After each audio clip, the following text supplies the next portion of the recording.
Good afternoon, welcome to GrainTV. It's July 29th, 2014. I'm Logan Burgess. To my right here is Cody Bills. Well, Cody, we saw a little bit of a turnaround Tuesday, a lot of red on the board here. We saw December corn off 5 3/4, November beans trading down 12 3/4. Another weak day for the U.S. wheat market, off 14 cents there when looking at the September and the December contracts. This morning, though, getting the trade started, we had a couple export sales. What was going on there? Well, we saw 135,000 metric tons of new crop soy meal here sold to unknown destinations.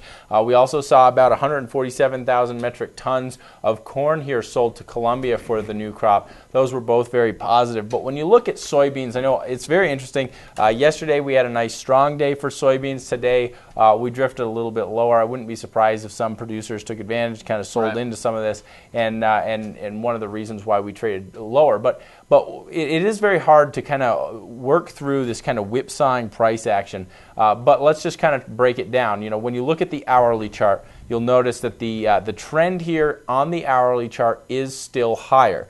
And when you, if you were to look at where we were when we traded into the highs here in the overnight session, we were able to close over 1107 yesterday, and then we traded up to around that 1117 area, a previous high that we reached back when the plane was shot down over Ukraine. Right. That area was retested last night, and we saw some selling pressure.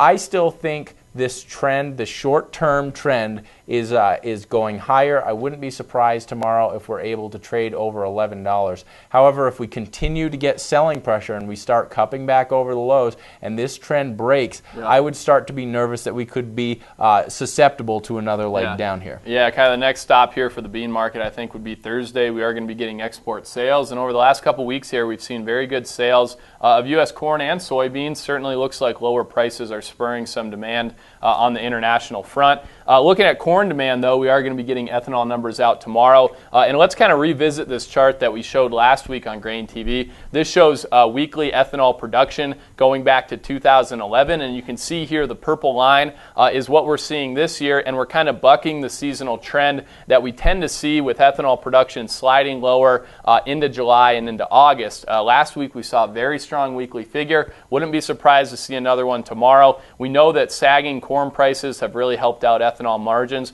But one thing that's helping out this ethanol market as well is the price of crude oil, which has been marching higher here over the last several weeks. So that is good from the demand side, and I think a longer-term story here is going to be corn going to ethanol in the 2014-15 marketing year. Right now, the USDA is looking for a slight decrease in corn going to ethanol in 2014. I think with the production numbers that we've been seeing, a lot of traders are going to start looking at this and seeing that that's one demand side number that may need to be revised here in upcoming USDA WASDE reports. Not sure if it's going to come on the 12th, August 12th, but as I said, down the line here, that's something to keep an eye on. Oh, we'll just have to see how the ethanol production numbers come out tomorrow. Other than that, guys, thanks a lot for tuning in. If you have any questions about what we talked about today, give us a call, 877-472-4607. Remember to take a demo of the mobile trading app at grainhedge.com. You can use it on your iPhone and Android device.